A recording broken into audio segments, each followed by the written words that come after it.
Hello everyone, welcome to online portal of the engineers. Dear student, जैसा कि हम लोग अपना टॉपिक मशीन डिज़ाइन को डिस्कस कर रहे थे, तो आज हम लोग उसी सीरीज़ में नेक्स्ट लेक्चर डिस्कस करेंगे। जो हमारा लेक्चर होगा वो होगा हमारा डिज़ाइन ऑफ नकल जॉइंट। देखिए, एक हमारे पास इस तरीके का जॉइंट बना हुआ है। आज हम लोग इस डिज़ाइन के बारे में पूरी स्टडी करेंगे कि ये डिज़ाइन हमारी कैसे होती है और किस मटेरियल की होती है और इसमें कौन कौन से एलिमेंट लगे होते हैं। देन आफ्टर ये हमारी फेल्योर कैसे होती है। तो आज स्टूडेंट हम लोग अपने इस डिज़ाइन के बारे में पूरी स्टडी करने चल रहे हैं, जिसका हमारा टॉपिक है डिज़ाइन ऑफ नकल जॉइंट। तो चलिए हम लोग स्टार्ट करते हैं अपना टॉपिक डिज़ाइन ऑफ नकल जॉइंट।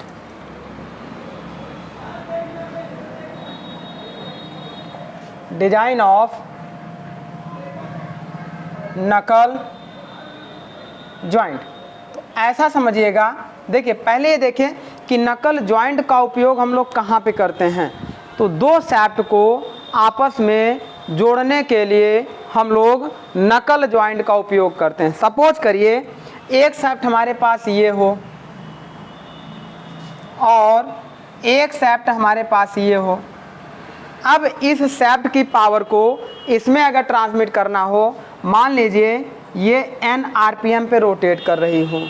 अब इस शाफ्ट की पावर को इस पर ट्रांसमिट करना है, और ट्रांसमिट इसलिए करना होता है क्योंकि अगर इसकी लेंथ कम हो और हमें पावर ट्रांसमिशन ज़्यादा लेंथ तक चाहिए होगा, तो हमें दो या दो से अधिक शाफ्ट को जोड़ना पड़ेगा।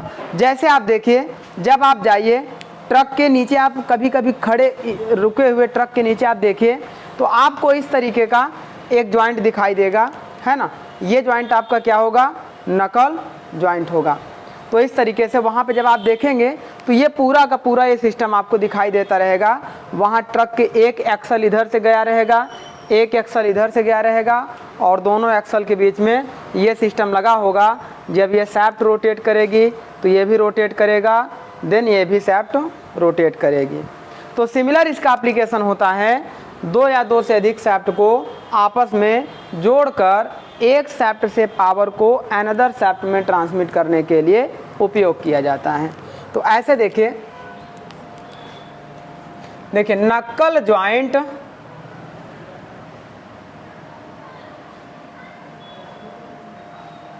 Is used for join the two or more than shaft, two or more than shaft, more shaft, and then transmit the power, then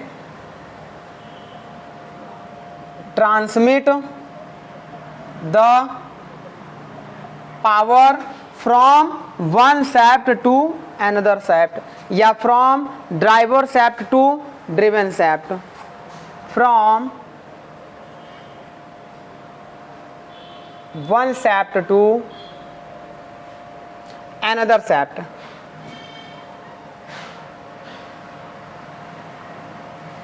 तो ये हमारा होता है स्टूडेंट नकल जॉइंट होता है। बेसिकली देखिएगा, इसका उपयोग वही, जैसे आप सिंपल सा देखिए, कभी भी ट्रकों के नीचे तो वहाँ पर जो एक्सल मूव करते रहते हैं, वहाँ पर दो एक्सल को इस तरीके से ऐसे एक्सल मूव करते रहेंगे और ये जॉइंट आपको दिखाई दे जाएगा।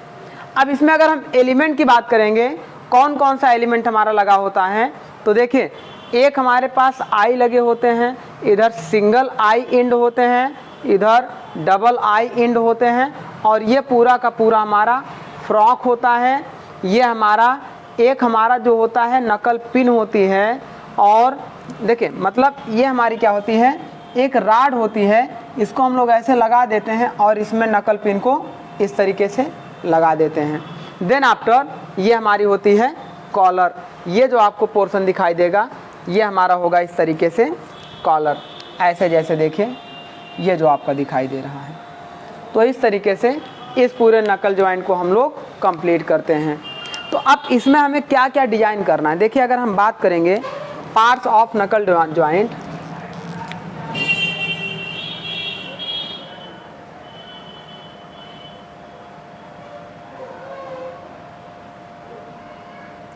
पार्ट्स ऑफ नकल जॉइंट। तो अगर हम लोग वन बाय वन बात करें तो हमारे पास देखिए यहाँ पे क्या दिखाई दे रहा है, एक्सल दिखाई दे रहा है। देखिए इन एक्सल और इन एक्सल को आपस में जोड़ने के लिए पहले हमारे पास होगा एक फ्रॉक। फर्स्ट हमारे पास जो होगा फोर्क जिसे बोलते हैं। सेकेंड हमारे पास होगा, अब देखिए आई बोल्ट होते हैं, देखिए जैसे सिंगल आई इंड और डबल आई इंड होते हैं, है ना।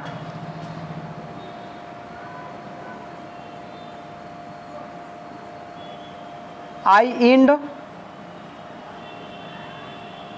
And double eye end. उसके बाद अब देखिए एक हमारे पास होता है कॉलर, नेक्स्ट हमारा हो गया कॉलर,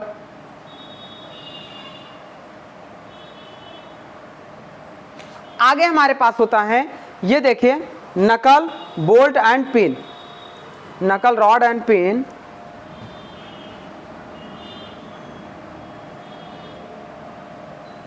तो these are the element used in knuckle joint. अब हम लोग इसमें करेंगे वन बाय वन एक एक के डिजाइन कि पहले इसमें कौन फेल करेगा और किसकी, जिसकी देखिए सभी का फेल्योर निकाल लेंगे, जिसकी सबसे मिनिमम स्ट्रेंथ होगी उसे हम लोग सेफ कर देंगे। तो ये हमारा क्या हो जाएगा, नकल जॉइंट एक सेफ डिजाइन में आ जाएगा। तो चलिए अब इसके लिए हम लोग क्या करेंगे, डिजाइन करेंगे। तो डिजाइन करेंगे तो देखिए जो शैफ्ट आपकी लगी हुई है, इस शैफ्ट का डायमीटर मान लीजिए कि स्मॉल डी है। तो पहले केस में तो ये हो सकता है कि ये शैफ्ट ही फेल कर जाए, शैफ्ट ही फेल कर जाए।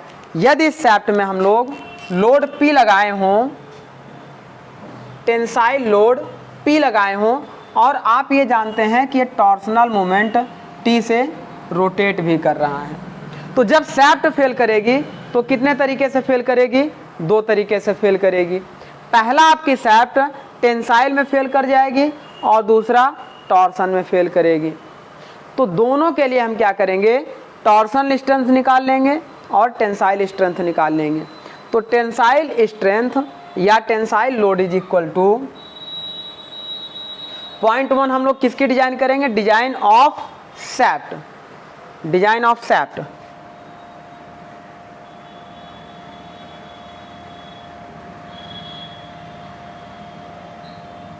अब इसमें देखिए जब हम लोग डिजाइन करेंगे तो शैफ्ट को पहले हम लोग अकॉर्डिंग टू टेंसाइल लोड, है ना, पॉइंट वन, है ना, हम क्या निकालेंगे, टेंसाइल फेल्योर।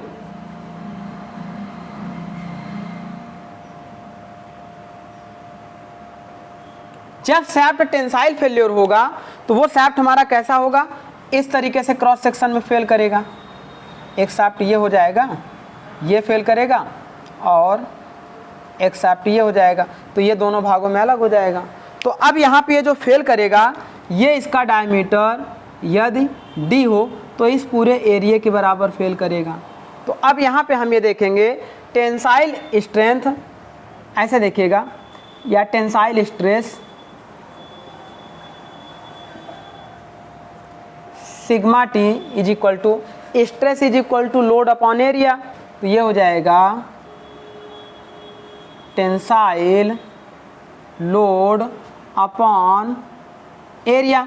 तो tensile load PT is equal to ये हो जाएगा सिग्मा T इंटू इसका एरिया क्या हो जाएगा, यदि एक्सल का डायमीटर हम लोगों ने स्मॉल d माना हुआ है तो इसका एरिया हो जाएगा π/4 d स्क्वायर।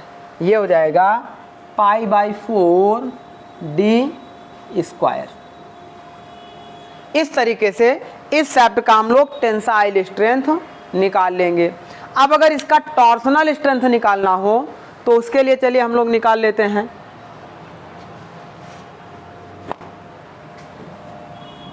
मान लीजिए शैफ्ट आपका n RPM पे रोटेट कर रहा हो,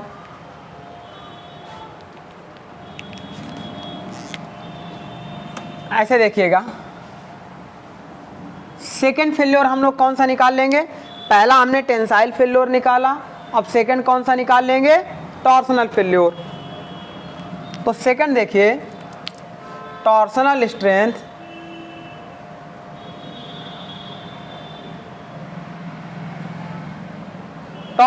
जब हम लोग निकालेंगे तो हमारे पास क्या होगा, जो पावर होता है, power P is equal to 2 pi NT upon 60 होता है, 2 पाई NT अपॉन 60 होता है। तो यहाँ से टॉर्क बराबर निकाल लेंगे P इंटू 60 अपॉन 2 पाई। तो इस तरीके से ये हमारा निकल जाएगा टॉर्सनल स्ट्रेंथ या टॉर्क निकल जाएगी। Power is equal to 2 pi NT upon 60 होता है। Then after torque is equal to हमारा P into 60 upon 2 pi N हो जाएगा। तो इस तरीके से अब डायरेक्ट एक टॉर्क का फार्मूला मैंने आपको बताया हुआ था, उसे भी आपको याद करना चाहिए।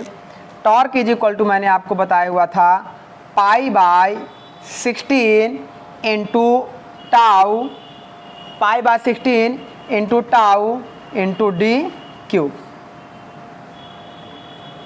तो इस तरीके से जब हम इस टॉर्क की वैल्यू इसमें रख देंगे तो यहाँ पर हमें इस शैफ्ट का डायमीटर निकल जाएगा, जिससे हम शैफ्ट का डायमीटर निकाल कर उसे सेफ डिजाइन में कर लेंगे। इसका उपयोग हम लोग किसके करते हैं, use for finding the diameter of shaft. तो इस तरीके से ये हमारा हो गया, ये न्यूटन मीटर में आता है। चलिए, और ये पावर वाट में आती है, यूनिट भी थोड़ा सा ध्यान में रखिएगा, वाट न्यूटन मीटर। तो इस तरीके से देखा आपने कि हम नकल जॉइंट में अपने पहले शैफ्ट की सेफ डिजाइनिंग कर लेंगे, पहले अपने शैफ्ट की सेफ डिजाइनिंग कर लेंगे। अब चलिए फेल्योर देखिए क्या होगा। मान लीजिए पहले तो शैफ्ट आपका फेल्योर हो रहा था, दूसरे केस में अगर ये पिन की बात करें, इसकी बात करें, ये पिन आपकी क्या हो सकती है, ऐसे हो सकती है। देखिए जब ये टेंसाइल लोड लगा हो तो ये यहाँ से और यहाँ से शियर हो सकती है, जिससे क्या होगा, पिन का इतना भाग इसके साथ चला जाएगा और ये भाग यहीं पर रहेगा। दैट मीन्स पिन इसमें डबल शियर होगा, यहाँ पर भी एक शियर होगा, यहाँ पर भी। अगर इस पिन को हम इस तरीके से देखें कि ये पिन हमारी ऐसी बनी हुई है, तो ये पिन आपकी क्या होगी, यहाँ से भी शियर होगी और यहाँ से भी शियर होगी। अगर इस पिन का डायमीटर स्मॉल डी ले लें तो ये यहाँ पे पूरा एरिया जो शेयर होगा पिन का वो क्या होगा, पाई बाई 4 डी स्क्वायर, और यहाँ पर भी पाई बाई 4 डी स्क्वायर होगा। दैट मीन्स पिन में डबल शेयर होगा जब ये इस तरीके का टेंसाइल लोड लगाएंगे। तो उस डबल शेयर के लिए हम लोग क्या करेंगे, अपने पिन को सेव करने के लिए शियर स्ट्रेंथ निकालेंगे, जिसके लिए हमें शियर स्ट्रेस निकालना पड़ेगा। और उसके बाद अब इस पिन को हम लोग अगर इस तरफ लोड लगाएंगे तो ये पिन क्या करेगा, आप देखेंगे इस पूरे एरिया में ये पिन पूरी क्या करेगी, ऐसे इसको टक्कर देगी, ऐसे टक्कर देगी, और ये पिन यहाँ पे घिसावट महसूस करेगी, पल्वराइज फॉर्म या पाउडर फॉर्म में टूट कर नीचे गिरना शुरू करेगी। और ये जो घिसावट होगा, ये पूरा हाफ क्रॉस सेक्शन, ये जो पिन आप देख रहे हैं, ये जो पिन आप देख रहे हैं, तो इस पूरे क्रॉस सेक्शन में यहाँ से लेके यहाँ तक, ये जब आप इसको ऐसे देखिएगा, जब इस बॉडी को आप ऐसे खींचेंगे तो ये पिन बार बार आके इस क्रॉस सेक्शन में क्या होगी, इस तरीके से फोर्स लगाएगी, जिससे क्या होगा, ये मटेरियल पल्वराइज फॉर्म में टूट कर ब्रेक होने लगेगा। इसी को हम लोग क्रशिंग फेल्योर बोलते हैं। तो यहाँ पे हम लोग क्रशिंग स्ट्रेंथ भी निकाल लेंगे। तो इस तरीके से हम अपना क्या करेंगे, पिन का डिजाइन करेंगे। चलिए, पहले एक इम्पॉर्टेंट डिजाइन हमारी थी, ये हमारा था डिजाइन ऑफ शैफ्ट। ये सिंपल सा था, हर जगह हमारा आ रहा है। पहले आप डिजाइन ऑफ शैफ्ट को निकाल लीजिए, फिर इसे नोट करिए, फिर तुरंत हम लोग किसकी डिजाइन करते हैं, डिजाइन ऑफ पिन की।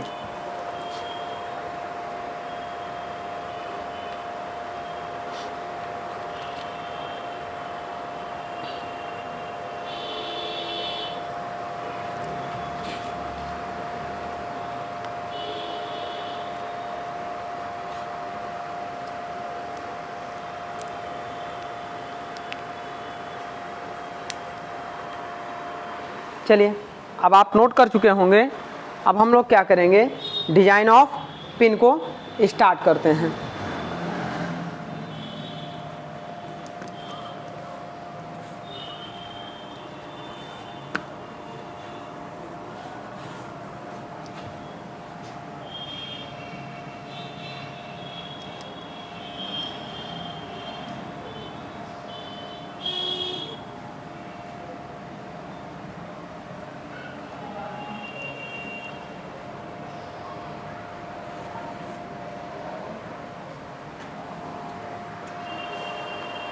चलिए पहला देखिए, जब ये पिन फेल होगा तो यहाँ से शेयर करेगा और यहाँ से शेयर करेगा और इसके साथ चला जाएगा, तो हमारा कौन सा फेल्योर होगा, शेयर फेल्योर होगा। डिजाइन ऑफ पिन,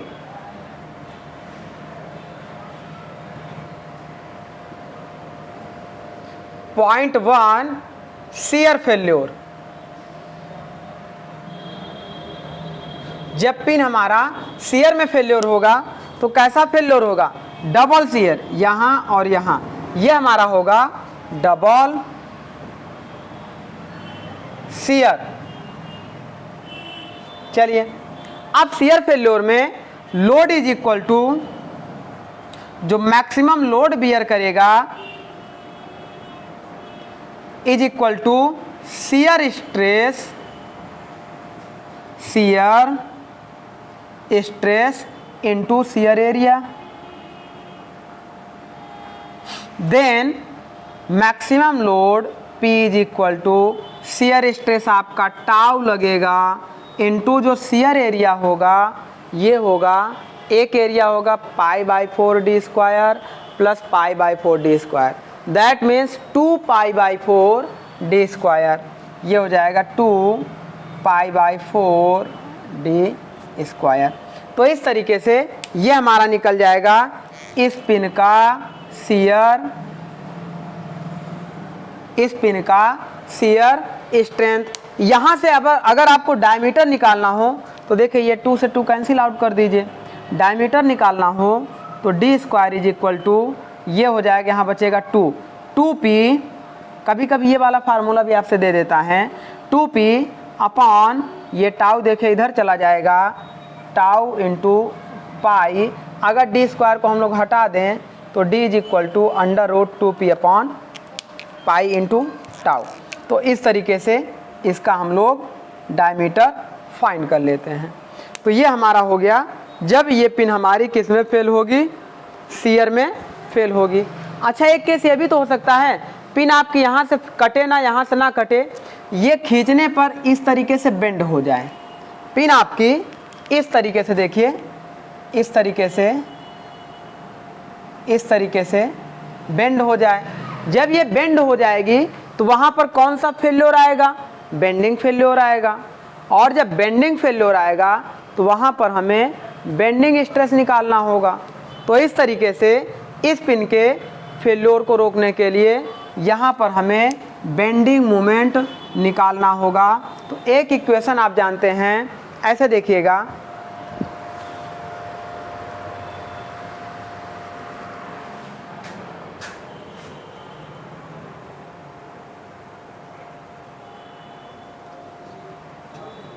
चलिए ऐसे देखिएगा, सेकेंड पॉइंट जब हम लोग नोट करेंगे, bending failure in pin,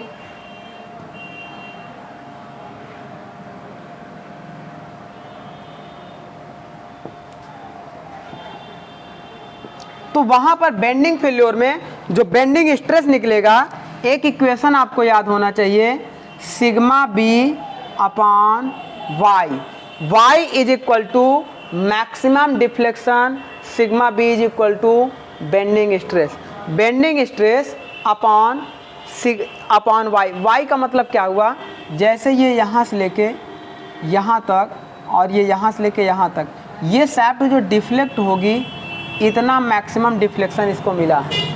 that means जब कोई शाफ्ट ऐसे थी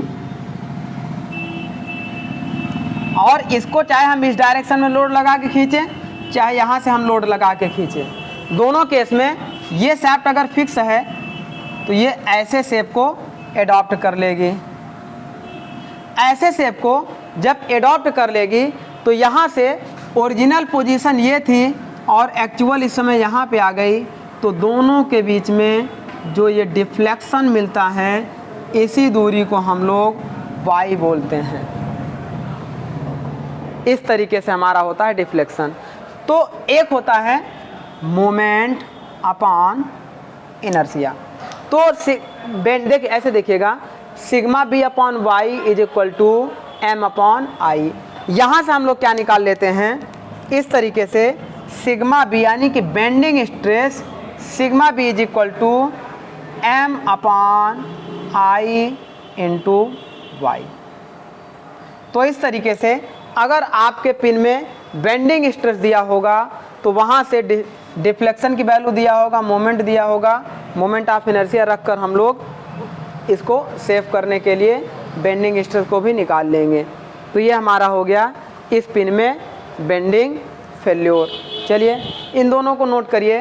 फिर हम लोग क्या करते हैं, जब इसे इसको इस डायरेक्शन में खींचेंगे तो ये यहाँ पे क्या करेगा, पूरा देखिए, सपोज करिए कि ये हमारा ऐसे, एक मिनट देखिए, सपोज करिए कि ये हमारा इस तरीके से ये फ्रॉक था, ये जो आप देख रहे हैं ये इस तरीके से था। अब ये पिन हो गई। जब इस पिन को हम इस तरीके से इस डायरेक्शन में ऐसे खींचेंगे तो देखिए ये पूरे क्रॉस सेक्शन में इसके डायमीटर के बराबर ये पिन ऐसे जाके और यहाँ से लेके यहाँ तक लेंथ तक, जितना ये है यहाँ से लेके यहाँ तक लेंथ तक, और ये पूरे क्रॉस सेक्शन में इस पे स्ट्राइक करेगा तो ये पल्वराइज फॉर्म में कन्वर्ट होकर क्रश होने लगेगा। तो यही हमारी क्या हो जाएगी, क्रशिंग फेल्योर। तो पहले इसे नोट करिए, फिर हम लोग नेक्स्ट पॉइंट इसका क्रशिंग स्ट्रेंथ या क्रशिंग फेल्योर निकालते हैं।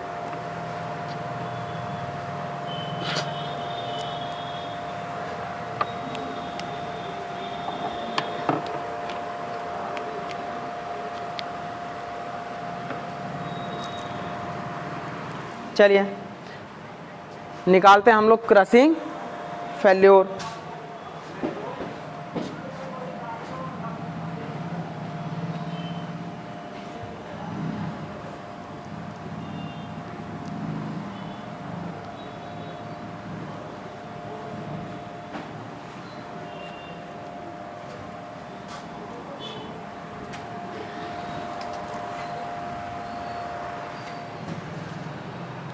Crushing failure in pin.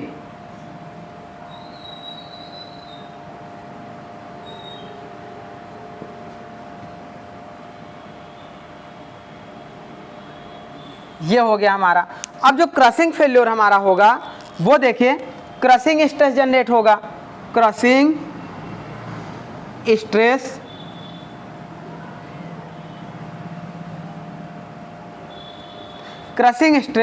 That means sigma C. अब stress is equal to load upon area होता है, तो load is equal to crushing stress into crushing area. तो यहाँ से देखिए crushing load maximum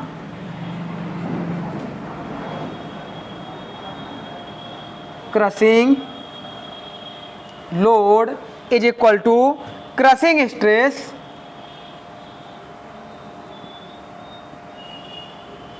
into crushing stress into crushing area.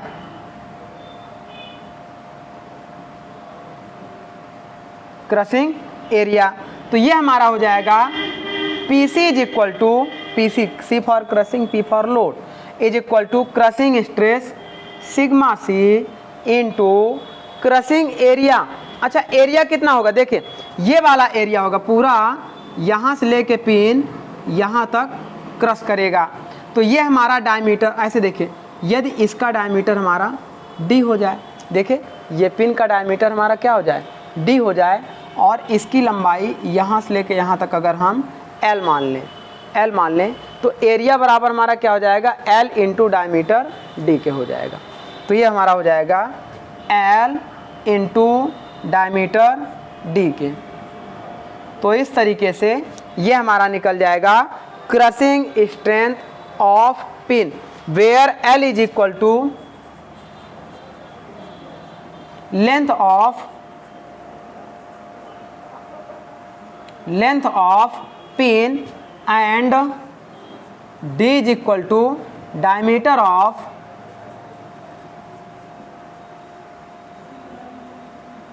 Pin.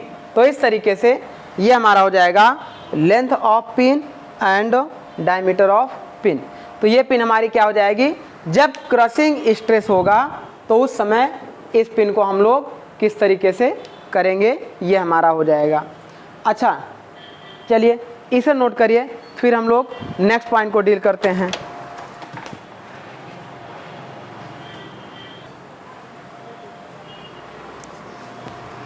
चलिए तो इस तरीके से ये हम लोग डिज़ाइन कर लेंगे अपना, किसके लिए, पिन के लिए। हमारे पिन के लिए क्या हो जाएगा, ये क्या होगा, बेंडिंग स्ट्रेस निकाल लेंगे, शियर स्ट्रेस निकाल लेंगे, और हम क्या निकाल लेंगे, ये इस तरीके से जो हमारा क्रशिंग स्ट्रेस हो रहा था। अब पिन के बाद अच्छा देखिए आई हमारे जो लगे हुए हैं, ये जो सिंगल आई एंड और डबल आई एंड।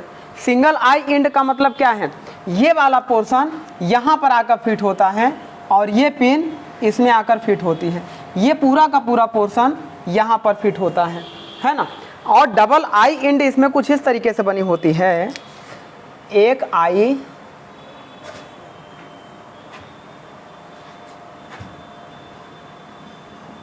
इस तरीके से होती है, और ये वाला जो पोर्शन होता है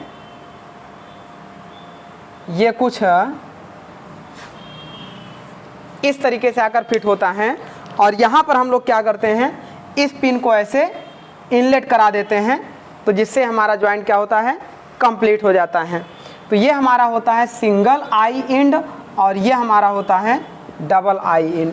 ये वाला डबल आई यहाँ पर और यहाँ पर, ये और ये इस तरीके से ये हो गया, और ये हमारा होता है सिंगल आई एंड। इन तीनों को क्या करते हैं, इस तरीके से रख के इसमें पिन को डाल देते हैं और अपना जॉइंट हम कंप्लीट कर देते हैं। इसको इसके सामने ले आकर इस पिन को इस तरीके से इनलेट करा देंगे।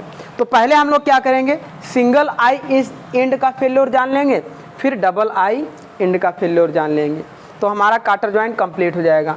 अब चलिए इस आई एंड के बारे में बात करते हैं। जैसे एक ये हमने बनाया हुआ है, यदि इस आई एंड का डायमीटर डी हमने ले लिया, डी ले लिया, हमने मान लिया कि माना if let the diameter of shaft is equal to diameter of knuckle pin, ये हमने मान लीजिए कि अज्यूम किया हुआ है।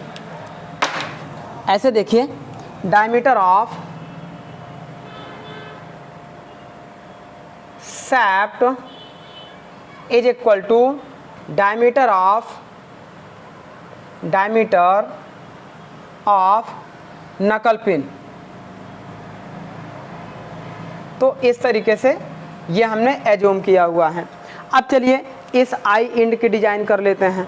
जब इसकी हम लोग डिज़ाइन करेंगे तो ऐसे देखिएगा, डिज़ाइन ऑफ आई एंड हम लोगों ने पिन को कर लिया, शाफ्ट को कर लिया, अब आई एंड को कर लेते हैं।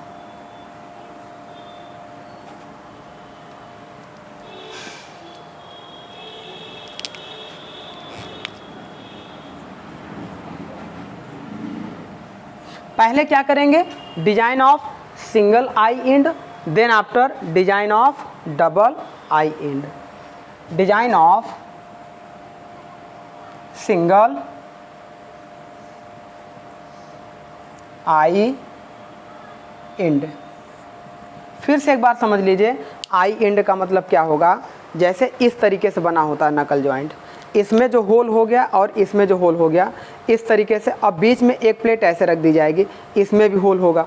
फिर तीनों के बीच में हम क्या करेंगे, ऐसे की को इनलेट करा देंगे। फिर जब की चली गई तो अब ये बिल्कुल भी टेंशन में नहीं जाएगा। तो जो सिंगल ये जाएगा, ये वाला पार्ट होता है सिंगल इस तरीके से, और डबल वाला ये वाला पार्ट होता है। सिंगल वाले को सिंगल आई एंड बोलेंगे, डबल वाले को डबल आई एंड बोलेंगे, और तीनों में से अपने पिन को इनलेट करा देंगे। पिन को हमने सेव कर लिया, डिजाइन कर लिया। अब जब इसकी डिजाइन करेंगे तो अच्छा देखिए, पहले केस में ये क्या हो सकता है, पहले केस में यदि यहाँ पे टेंसाइल लोड लग रहा हो और इधर भी टेंसाइल लोड लग रहा हो, दैट मीन्स ये टेंसाइल लोड लगे और ये टेंसाइल लोड लगे, तो ये आई आपकी क्या हो सकती है, यहाँ से टेंसाइल बाहर निकल सकती है या यहाँ से इस तरीके से बाहर निकल सकती है, ये फेल कर सकता है।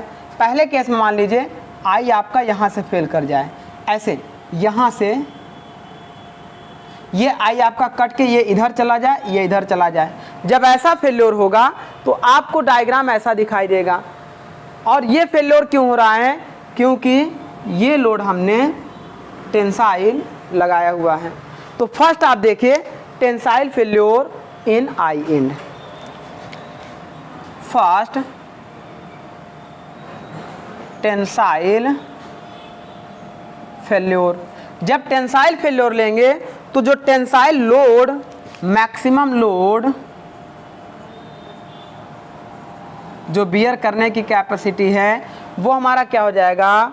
टेंसाइल स्ट्रेस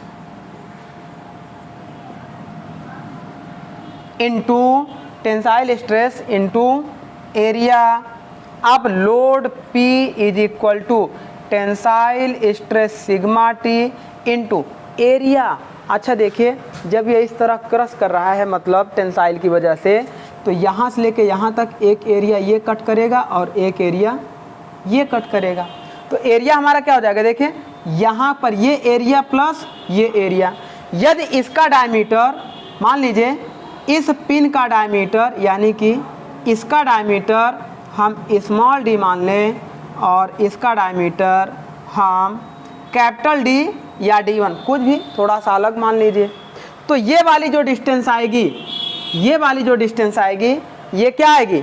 देखें, इतने में से इतने को माइनस कर दीजिए तो ये वाली डिस्टेंस आ जाएगी, है ना।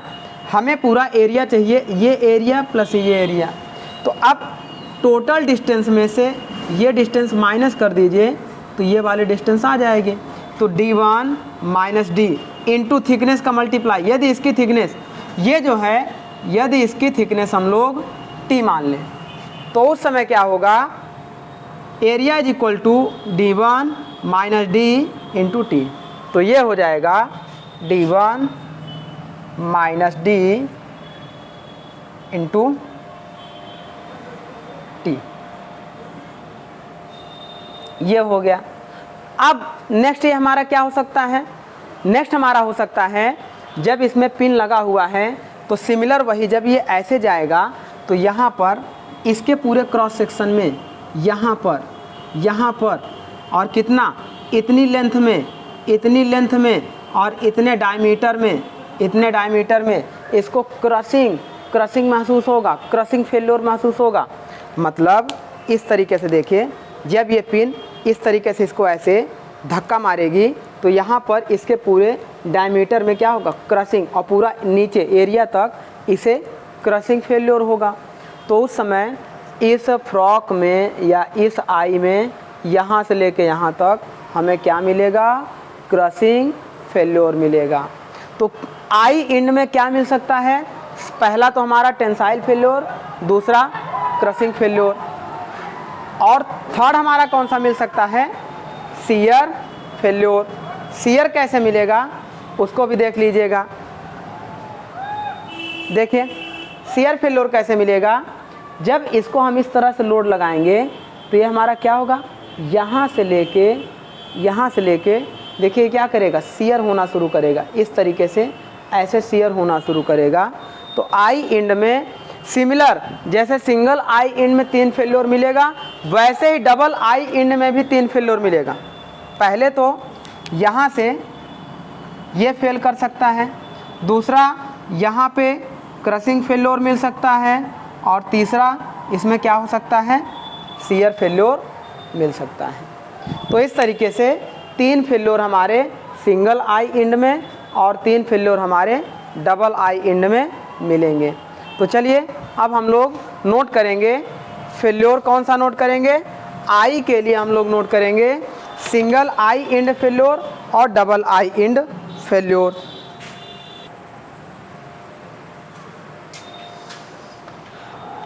चलिए तो देखिए स्टूडेंट, जैसा कि हम लोग डिजाइन कर रहे थे अपने सिंगल आई एंड को, तो ये हमारा सिंगल आई एंड हो गया, जिसमें हम लोग क्या करेंगे?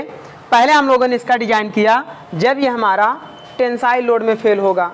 अब उसके बाद हम लोग डिजाइन कर लेते हैं जब ये हमारा शियर लोड में फेल होगा, और देन हम लोग डिजाइन कर लेंगे जब ये हमारा क्रशिंग लोड में फेल होगा। तो शियर लोड में जब फेल होगा तो यहीं से शियर होगा, यहीं से शियर होगा, और इतनी डेप्थ में ही शियर होगा, इतनी डेप्थ में ही शियर होगा। इस तरीके से ये ऐसे शियर होगा। तो शियर फेल्योर भी आपका क्या आएगा, सेकेंड पॉइंट देखिए, शियर फेल्योर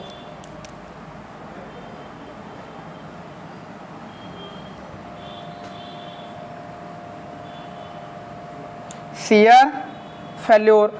अब जब शियर फेल्योर की बात होगी तो इसमें शियर स्ट्रेस टाउ लगेगा, बस ये समझिएगा। बाकी की अगर हम बात करें तो maximum shear load, maximum shear load P is equal to maximum shear stress, shear stress into shear area. तो इसके लिए भी P is equal to shear stress tau into जो शियर एरिया आएगा वो यही आएगा D1 minus D into T। बस यहाँ पे शियर स्ट्रेस टाउ लगा दीजिएगा। इस तरीके से ये हो गया। अब अगर क्रशिंग की बात करेंगे, क्रशिंग की बात करेंगे तो क्रशिंग आपका कहाँ पे होगा, देखिए क्रशिंग आपका होगा इस पूरी थिकनेस में होगा और यहाँ से लेके यहाँ तक डायमीटर में होगा। यही तो रॉड जाके इसको बार बार हैमरिंग एक्शन करेगा। दैट मीन्स यहाँ से लेके यहाँ तक क्रशिंग होगा और इसके अंदर जो इसकी थिकनेस है इस पे होगा। जैसे देखिए ये आपका है, ये जो मैंने पकड़ा हुआ है, जब इसको हम पकड़ के इस तरफ खींचेंगे ऐसे, तो ये यहाँ से लेके यहाँ तक ये पूरा ये थिकनेस में होगा और इसका जो डायमीटर है उसमें होगा, वही उसका एरिया हो जाएगा। तो क्रशिंग फेल्योर देख लीजिए, थर्ड क्रशिंग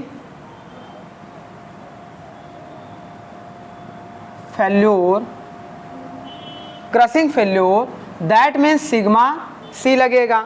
तो यहाँ से crushing load PC is equal to sigma C into crushing area,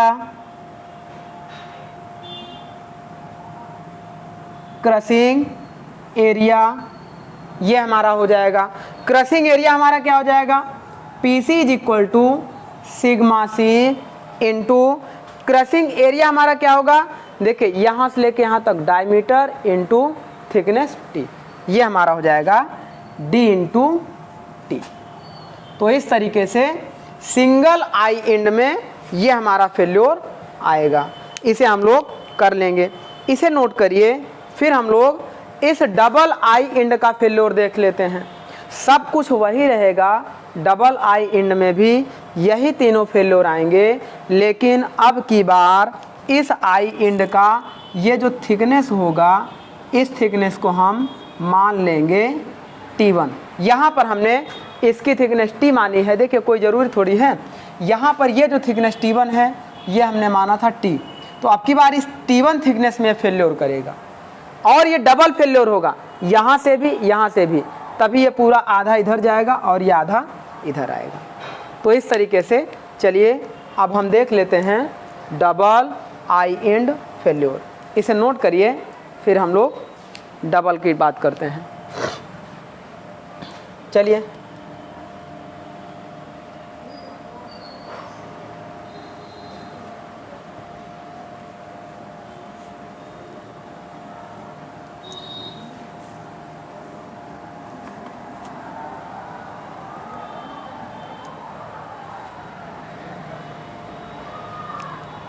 चलिए अब हम लोग क्या करेंगे, design of double eye and.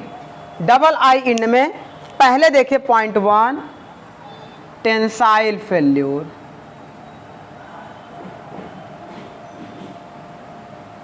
Tensile failure में sigma T that means tensile stress लगेगा। जब इसको लोड P लगाएंगे इधर से और लोड P लगाएंगे इधर से, तो ये यहाँ से क्रश होगा और यहाँ से क्रश होगा, है ना। ये इस तरीके से क्रश होगा,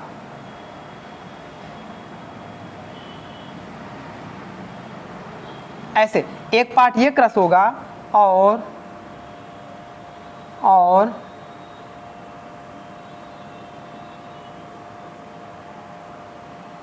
एक पार्ट ये क्रश होगा। तो इस तरीके से क्या होगा, एक इधर देखे ये हमारा हो जाएगा एरिया प्लस ये एरिया हमारा हो जाएगा, दोनों हमारे क्रश करेंगे। तो अब हमारा जो टेंसाइल लोड में फेल करेगा वो फेल करेगा load is equal to tensile stress into area. तो लोड इज इक्वल टू जो निकलेगा वो tensile stress sigma T into area कितना निकलेगा। देखें यदि इसका डायमीटर हमने पहले से लिया था, क्योंकि ये जो हमारा जाएगा नकल पिन जाएगा उसका डायमीटर डी था और इसका डायमीटर हमने लिया हुआ था D1, ये भी D1 होगा, ये भी D1 होगा, लेकिन इसकी थिकनेस हमने क्या ले ली, ये जो थिकनेस हमने ले ली ये ले लिया T1। तो एरिया हमारा क्या होगा, इतने में से इतने को माइनस कर देंगे। देखिए D1 minus D into T1, और अगर 2 का मल्टीप्लाई कर देंगे तो ये और ये दोनों निकल जाएगा। तो ये हमारा हो जाएगा इंटू 2 ब्रैकेट में D1 minus D into T. तो इस तरीके से ये हमारा हो जाएगा डबल आई एंड में tensile failure. Similar shear failure देख लीजिए,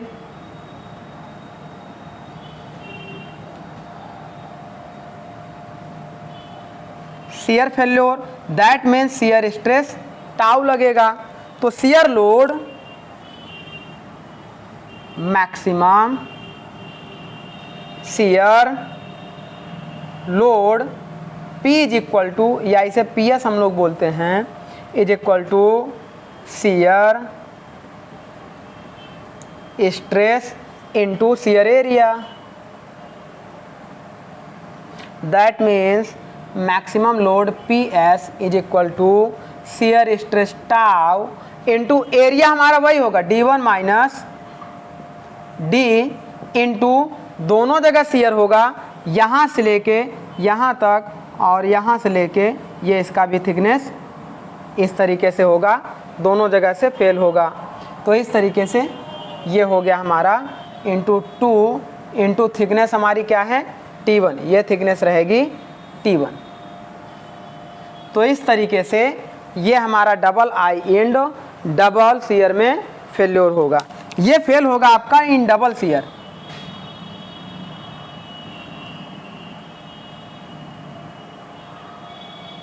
चलिए आगे बात करते हैं क्रशिंग स्ट्रेंथ। देखिए यहाँ से लेके यहाँ तक और इतने थिकनेस में क्रशिंग होगी, यहाँ से लेके यहाँ तक डायमीटर और इतने थिकनेस में क्रशिंग होगी, 2 क्रशिंग होगी। Diameter D into thickness T1 plus D into thickness T1 के बराबर क्रशिंग होगी। तो क्रशिंग स्ट्रेंथ बराबर, थर्ड देखिए, क्रशिंग स्ट्रेंथ दैट मीन्स ये हमारा हो जाएगा सिग्मा सी। अब सिग्मा सी में crushing load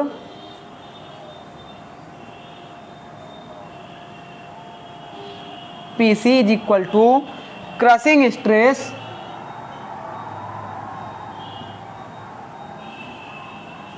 into crushing area,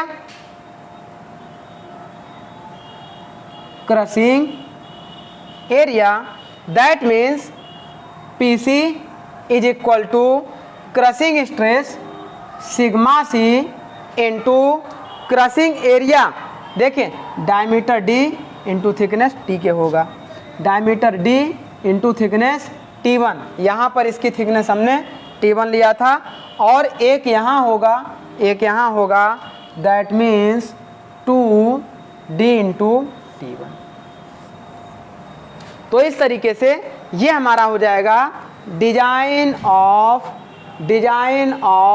नकल जॉइंट, कंप्लीट डिजाइन ऑफ नकल जॉइंट। इसमें आपको जो हमने फेल्योर बताया पहले शाफ्ट का फेल्योर निकाल लीजिए, फिर हमें इस पिन का फेल्योर निकाल लीजिए, नकल पिन, और उसके बाद ये सिंगल आई इंड और ये डबल आई इंड, इसका फेल्योर निकाल लीजिए। तो चारों में से जो सबसे वीकर एलिमेंट होगा, अगर उसे हम उसके यील्ड स्ट्रेंथ से सेफ रख लेंगे तो ये हमारा क्या हो जाएगा, पूरा का पूरा डिजाइन प्रोसेस सेफ रहेगा। देन हम इस नकल जॉइंट को यूज कर पाएंगे। तो इस तरीके से ये हमने अपने नकल जॉइंट को कंप्लीट किया। इसे नोट करिए। चलिए देखिए स्टूडेंट, ये हम लोगों ने अपना डिज़ाइन कंप्लीट किया, डिज़ाइन ऑफ नकल जॉइंट। अच्छा, यहाँ पे एक स्मॉल करेक्शन देखिएगा। करेक्शन ये रहेगा कि ये जब हम लोग शियर लोड निकालते हैं तो यहाँ पे 2 का मल्टीप्लाइड नहीं रखिएगा। नहीं, इसमें 2 का मल्टीप्लाइड रहेगा, इसमें 2 का मल्टीप्लाइड रहेगा, लेकिन जब सिंगल आई लगाएंगे तो वहाँ पर 2 का मल्टीप्लाइड नहीं रहेगा। सिंगल आई के लिए देखिए, जब सिंगल आई के लिए करेंगे तो जो शियर स्ट्रेंथ PS निकालेंगे वो केवल इतना हो जाएगा, D minus D1 minus D into T1 into tau into T, बस इतना रहेगा, ये ध्यान रखिएगा। अब आपसे देखिए, जब इससे रिलेटेड क्वेश्चन बनाया जाता है बोर्ड में तो 2 तरीके का क्वेश्चन होता है। एक तो क्वेश्चन होता है कि कुछ डेटा को डिजाइन बुक से एज्यूम किया जाता है, और कुछ डेटा, या अगर डिजाइन बुक आपके पास नहीं है तो आप क्या करते हैं, कुछ डेटा को याद करके जाना होता है। तो हम सबसे पहले क्वेश्चन के अकॉर्डिंग समझते हैं कि हम डेटा को याद करेंगे तो कौन कौन सा याद करना होगा, और अगर नहीं याद करेंगे तो डेटा बुक से कैसे हेल्प मिलेगी। चलिए एक क्वेश्चन को करते हैं, उसी के अकॉर्डिंग हम लोग इसे सॉल्व करते हैं।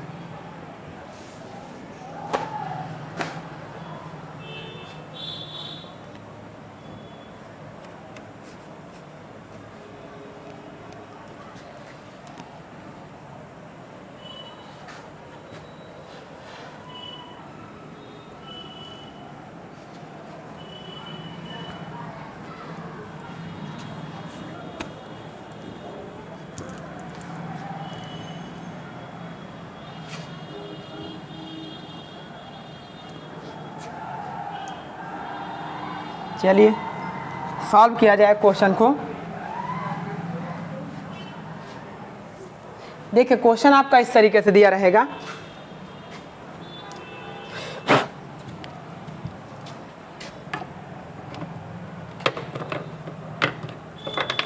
क्वेश्चन आपका इस तरीके से दिया रहेगा, design a knuckle joint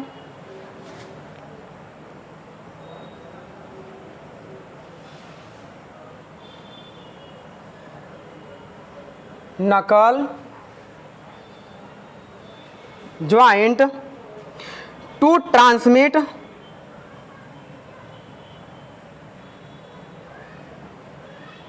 to 250 kilo newton to transmit 250 kilo newton load.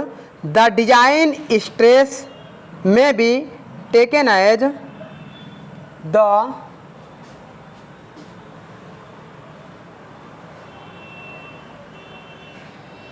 Design stress में be taken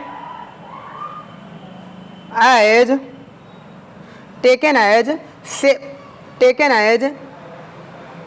90 MPa in shear and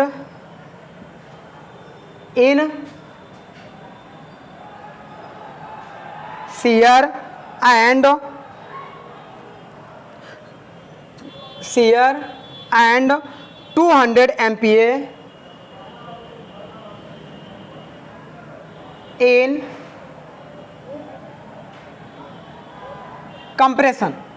एक क्वेश्चन आपका दिया है, कह रहा है design a knuckle joint to transmit 250 kilo newton load की वैल्यू 250 किलो न्यूटन दे दिया। अब कह रहा है द डिजाइन स्ट्रेस में be taken as 90 MPa shear stress दे दिया और 200 megapascal compressive stress, mega pascal का मतलब न्यूटन पर एमएम स्क्वायर, ये हमारा हो गया। अब इसमें कह रहा है डिजाइन करना है। अच्छा देखिए, अब यहाँ से आपको क्रशिंग स्ट्रेंथ की वैल्यू दे दिया, शियर स्ट्रेंथ की वैल्यू दे दिया, तो हमें पूरा का पूरा डिजाइन करना है। डिजाइन करने के लिए कुछ डेटा दिया है, देखिए इसने जो डेटा दिया है अकॉर्डिंग टू दिस हम लोग क्या करेंगे, जैसे डिजाइन डेटा बुक में अगर दिया हो तो ठीक है, और नहीं दिया हो तो हम लोग ऐसे इसको मान लेंगे।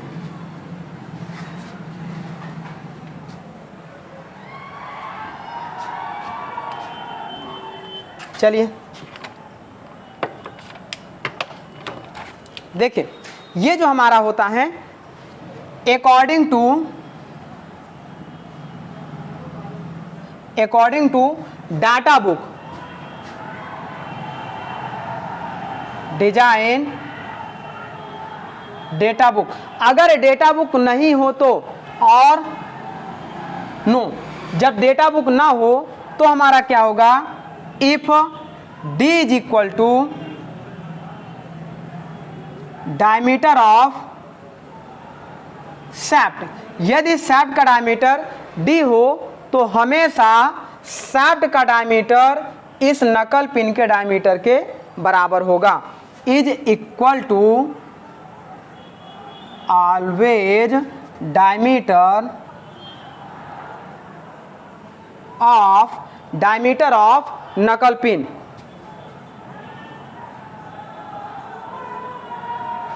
नकल पिन दूसरी बात कर रहा है, ये देखिए नकल पिन का डायमीटर इस शाफ्ट के डायमीटर के बराबर होगा। अब आगे बात कर रहे हैं, यदि हमारा आउटर डाया ऑफ आई जो हमारा होगा, ये जो आई का एक इनर डाया बनेगा, एक आउटर डाया बनेगा, इस तरीके से ये आई हमारा था। अब इस आई इंड का जो इनर डाया होगा वो तो इसी के बराबर होगा क्योंकि इसी में जाके फिट होगा, लेकिन ये जो आउटर डायमीटर हम लोग लेते थे दैट मीन्स D1 या outer dia of eye is equal to always आप 2D के सिलेक्ट करिएगा। 2D that means diameter of shaft के 2 गुना होगा, इस बात को ध्यान रखिएगा। आगे सेकंड पॉइंट देखिए, नेक्स्ट पॉइंट देखिएगा, यदि हमारा ये जो पिन हेड होगा, यदि इसकी बात करेंगे जो पिन का हेड होता है, मान लीजिए कभी आपसे निकालने के लिए पूछा जाए तो diameter of pin head is equal to होता है 1.5D। इस हेड का डायमीटर आपका 1.5D के बराबर होता है। और ये जो आई की थिकनेस होती है, ये जो थिकनेस हम लोग T मान रहे थे, इस आई की थिकनेस T बराबर 1.25D के होती है। Next point, thickness of single eye and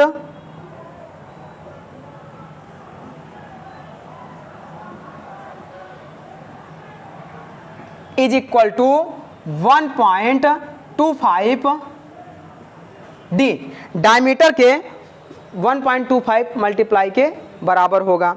आगे देख लीजिए, ठीक इसके बाद अगर सिंगल आई हो गया, डबल आई होगा तो थोड़ी सी इससे ज़्यादा थिकनेस होगी।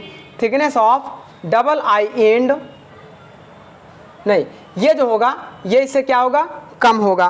तो thickness of double eye end is equal to लगभग ये हो जाएगा 0.75। तो इस तरीके से इसको याद कर लीजिएगा। तो ये हमारा होता था एक डेटा जो हमारा डिजाइन करने के लिए काम आता है। अब इसके अकॉर्डिंग अगर हम क्वेश्चन को सॉल्व करें, या तो डेटा बुक से दिया रहेगा, नहीं तो हमें याद करना होगा यदि शाफ्ट का डायमीटर D हो तो इसका भी डायमीटर D के बराबर होगा। देन इसकी थिकनेस जो T1 होगी वो कितनी होगी, 1.25D के बराबर होगी। इसकी थिकनेस इससे थोड़ी सी कम होगी। और इस तरीके से यदि इसकी बात करेंगे तो ये आपका हो जाएगा 1.5D, ये हमारा हो गया। चलिए अब थोड़ा सा सॉल्व करते हैं, मतलब इसे क्वेश्चन को।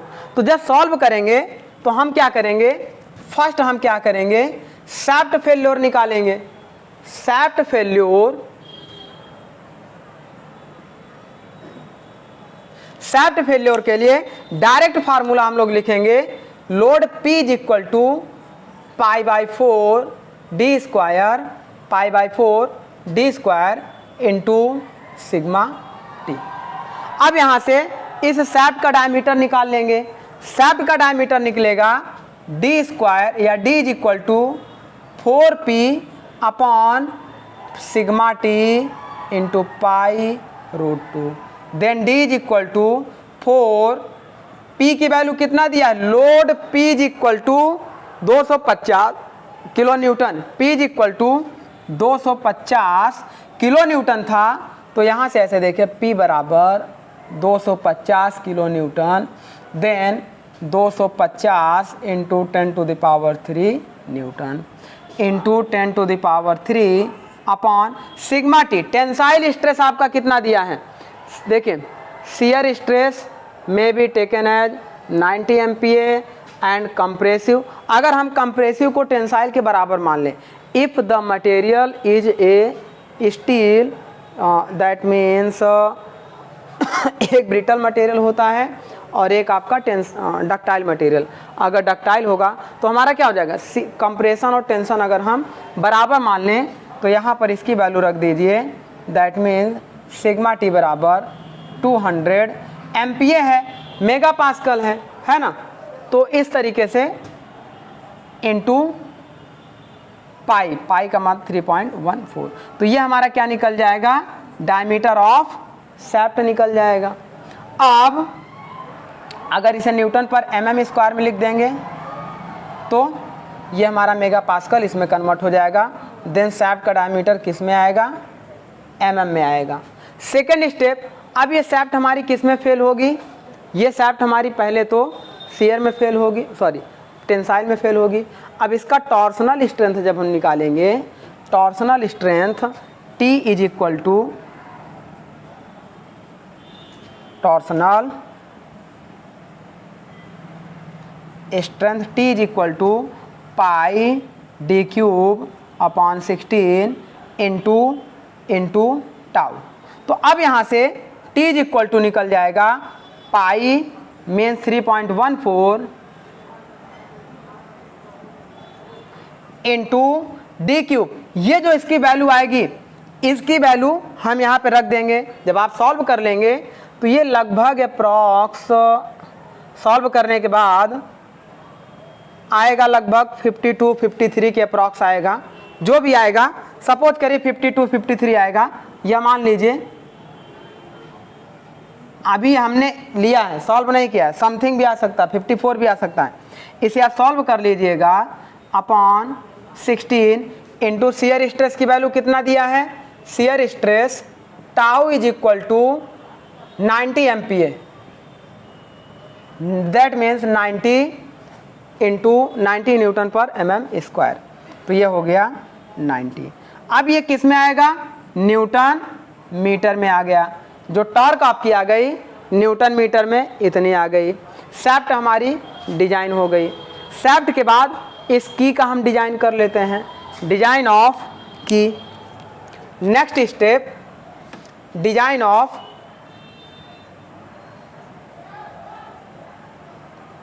की। जब की का डिजाइन करेंगे, कौन से की, नकल पिन नकल पिन। जब इसका डिजाइन करेंगे तो नकल पिन आपकी शियर में फेल हो सकती है, बेंडिंग में और क्रशिंग में। तो पहले हम इसका शियर स्ट्रेस निकाल लेते हैं, that means shear strength PS is equal to π/4। Diameter आपका ये आएगा लगभग, सपोज करिए 53, सपोज किया है 53 आएगा नहीं आएगा वो आप सॉल्व करिएगा, है ना। That means π/4 d² into area into shear stress tau. Shear stress tau की वैल्यू कितनी है, 90। अच्छा, एक शियर यहाँ पे होगा, एक शियर यहाँ पे होगा, इट मीन्स इसमें डबल शियर होगा इंटू 2। तो इस तरीके से इसका हमारा नकल पिन का शियर स्ट्रेंथ निकल जाएगा। अब इसका अगर हमें बेंडिंग स्ट्रेंथ निकालना हो तो bending strength is equal to bending strength. अच्छा, हमने बताया था आपको sigma B upon Y is equal to M upon I के हमने बताया था। यहाँ से sigma B bending strength sigma B is equal to M Y upon I. तो ये आपसे डेटा नहीं दिया है तो ये आप मत निकालिए। क्यों? क्योंकि बेंडिंग स्ट्रेंथ के लिए आपको मोमेंट भी निकालना है, मैक्सिमम डिफ्लेक्शन की वैल्यू नहीं दिया है। आई बराबर तो हम निकाल लेंगे, आई इज इक्वल टू होता है पाई डी पावर 4 अपान 32। ये तो हम निकाल लेंगे मोमेंट ऑफ इनर्शिया, लेकिन और चीज़ें आपकी नहीं दी गई हैं तो इसे आप रहने दीजिए। सिमिलर अब चलिए क्रशिंग स्ट्रेंथ निकालते हैं। तो जब हम लोग क्रशिंग स्ट्रेंथ निकालेंगे, क्रशिंग फेल्योर, तो यहाँ से लोड इज इक्वल टू आएगा crushing stress sigma C, that means compressive stress, जो वैल्यू कितना दिया है 200 MPa, into crushing area. Area कितना होगा?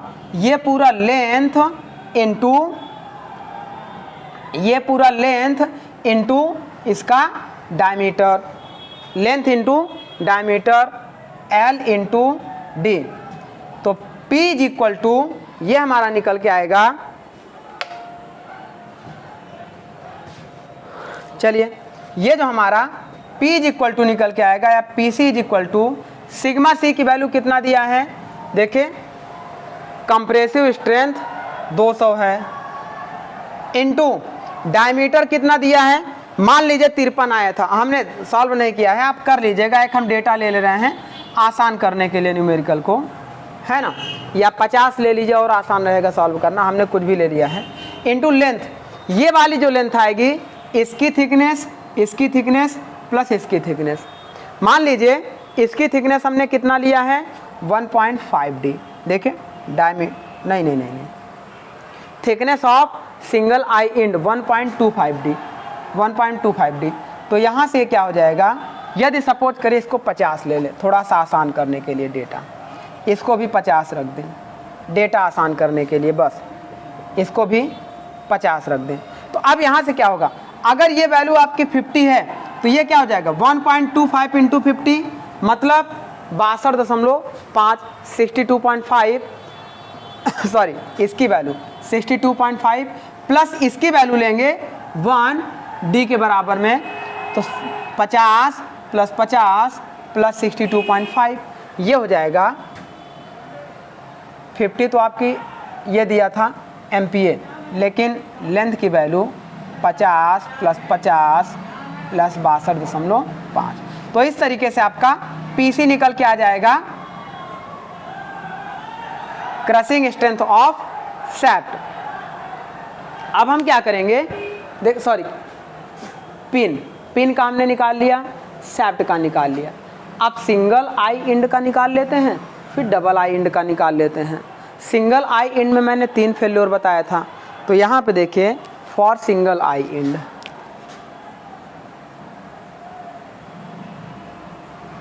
Single eye end, single eye end में जब आई आपका फेल्योर करेगा तो इस एरिया में और इस थिकनेस में ये फेल्योर करेगा। ये मान लीजिए ये आपका एरिया होगा, तो इसमें से इतना माइनस कर देंगे तो ये हमारा हो जाएगा eye end, capital D minus small d into T, तो ये हमारा टेंसाइल स्ट्रेंथ हो जाएगा। तो टेंसाइल फेल्योर यानी कि PT is equal to tensile load, PT is equal to ये tensile stress sigma T into area आपका क्या होगा, ये मान लेते हैं D1 और ये मान लेते हैं D, तो D1 minus D into thickness T, D1 minus D into thickness T। Then PT is equal to हो जाएगा सिग्मा टी की वैल्यू हम लोग रखेंगे, टेंसाइल को अगर हम कंप्रेसिव को बराबर कर दें तो ये हो जाएगा 50 इंटू D1 की वैल्यू आपकी कितना दिया है, देखिए डायमीटर D1, हाँ D1 हम निकाल लेंगे। यदि हमें D की वैल्यू दिया हो तो outer diameter of I is equal to 2D हो जाएगा। ये जो D1 की वैल्यू आएगी वो 2D के बराबर आएगी। मान लीजिए डायमीटर हमारा 50 mm आया है तो ये हो जाएगा 100 minus 50, that means PT is equal to 50 into 50, ये हमारा इतना न्यूटन आ जाएगा। अब इसके बाद सिंगल आई इंड के लिए हम लोग क्या निकाल लेंगे, अच्छा कंप्रेसिव स्ट्रेंथ भी निकाल लेंगे। मतलब कंप्रेसिव का मतलब हम इसे मान लीजिए यहाँ से ये इस तरीके से पल्वराइज फॉर्म में कन्वर्ट होगा तो क्रशिंग स्ट्रेस हो जाएगा, उसे भी निकाल लेंगे और उसके बाद शियर निकाल लेंगे। तो शियर के लिए देखिए, shear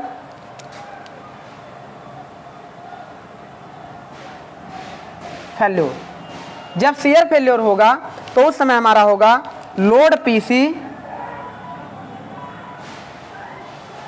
load PS, shear load PS is equal to tau into area, मैंने आपको बताया था कितना होगा, वही होगा D1 minus D into T के बराबर होगा।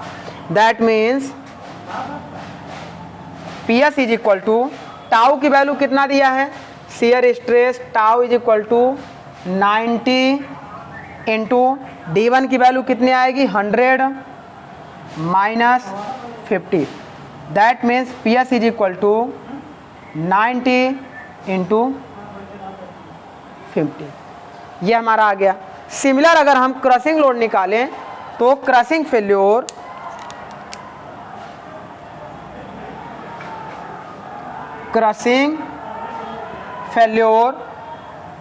PC is equal to crushing failure sigma C जो आएगा, तो यहाँ पे देखिए PC is equal to sigma C crushing हमारा क्या हो जाएगा, लोड हो जाएगा, क्रशिंग स्ट्रेस हो जाएगा। और कहाँ पे क्रश होगा, इस डायमीटर इंटू इस थिकनेस में होगा, तो diameter D into thickness T, diameter D into thickness T हो गया।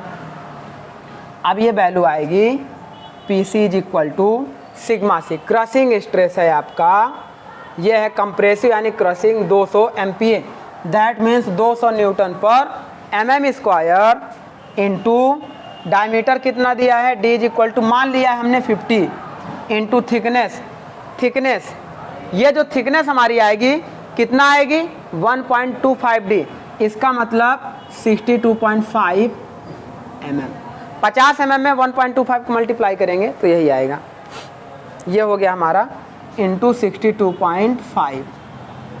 तो इस तरीके से PC की वैल्यू आ जाएगी। तो ये हमारा सिंगल आई इंड हमने डिजाइन किया। अब सिमिलर डबल आई इंड देख लेते हैं, लास्ट पॉइंट इसका। चलिए लास्ट पॉइंट हम लोग डबल आई इंड को सेव कर लेते हैं, कैसे निकालेंगे।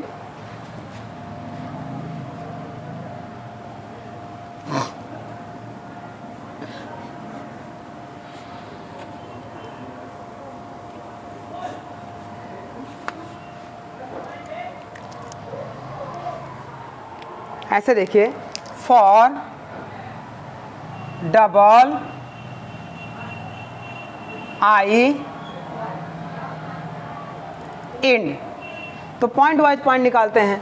पहले टेंसाइल फेल्योर निकाल लेते हैं, टेंसाइल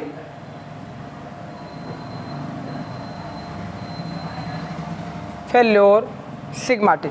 जब इसको हम इस तरफ पी लोड से खींच रहे हैं और इस तरफ पी लोड से, लोड कितना लगाए थे 250 किलो न्यूटन का, तो दोनों में फेल्योर होगा। एक फ्रॉक आपका इधर होगा, एक इधर, यहाँ ये दोनों फेल होंगे। तो ये हमारा हो जाएगा maximum load P is equal to, ऐसे देखिए टेंसाइल लोड P की वैल्यू दिया भी है, ये भी ध्यान रखिएगा। P इज इक्वल टू ये हमारा हो जाएगा स्ट्रेस सिग्मा टी इंटू अच्छा, यहाँ से अगर चाहे तो टेंसाइल स्ट्रेस निकाल भी सकते हैं। अगर लोड की वैल्यू रख देंगे तो टेंसाइल स्ट्रेस हमारा निकल भी जाएगा। इनटू जब हम बात करेंगे एरिया की, तो एरिया आपका क्या होगा, ये पूरा एरिया होगा, यानी कि d1 minus D into T1। अब ये थिकनेस हम लोग कितना ले लेंगे, T1, तो ये हमारा हो जाएगा d1 minus D into T1। यहाँ से हम सिग्मा T निकाल सकते हैं P upon d1 minus D into T1।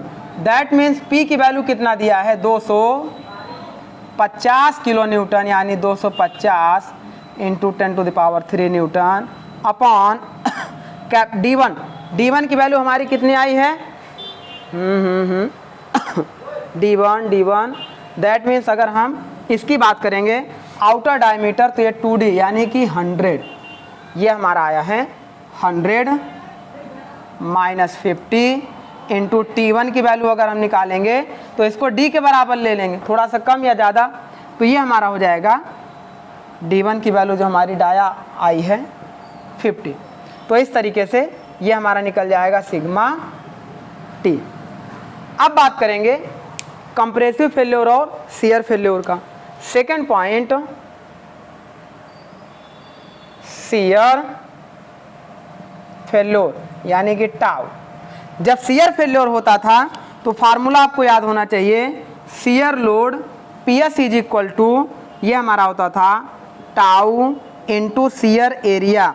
Shear area हमारा किसके बराबर होता था, वही d1 minus D into T, लेकिन डबल शियर होगा, यहाँ पर भी शियर होगा और यहाँ पर भी शियर होगा, तो 2 का मल्टीप्लाई कर देंगे और ये थिकनेस T1 रहेगी।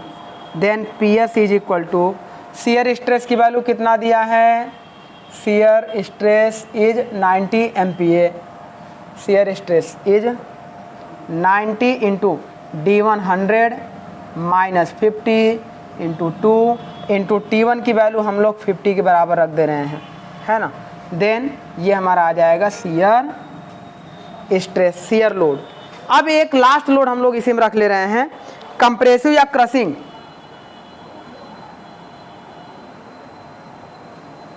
Crushing failure that means sigma C। तो जो क्रशिंग फेल्योर हम लोगों का आता था, वो क्रशिंग क्या होता था, इस पूरे एरिया में और इतनी थिकनेस में आता था। तो ये हमारा होता था क्रशिंग लोड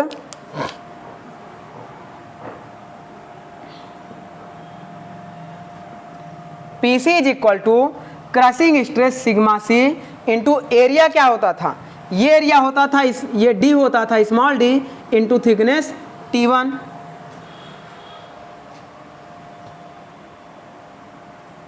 अब ये क्रशिंग क्या होगा, यहाँ पर भी होगा और यहाँ पर भी होगा, तो इंटू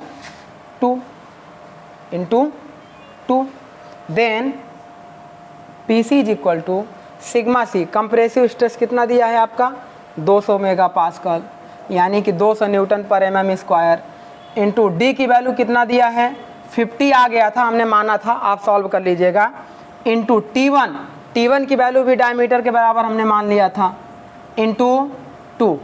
इस तरीके से ये पूरा हमारा डिजाइन ऑफ नकल जॉइंट कंप्लीट होता है। तो इस तरीके से आप लोग भी पूरा कंप्लीट करिएगा, और कहीं कोई डाउट हो तो एक बार कमेंट कर दीजिएगा। आई होप आपको सारी चीज़ें अच्छे से कंप्लीट हो गई होंगी। तो चलिए स्टूडेंट, हम लोग अपना आज का टॉपिक यहीं पे एंड करेंगे। Thank you my dear.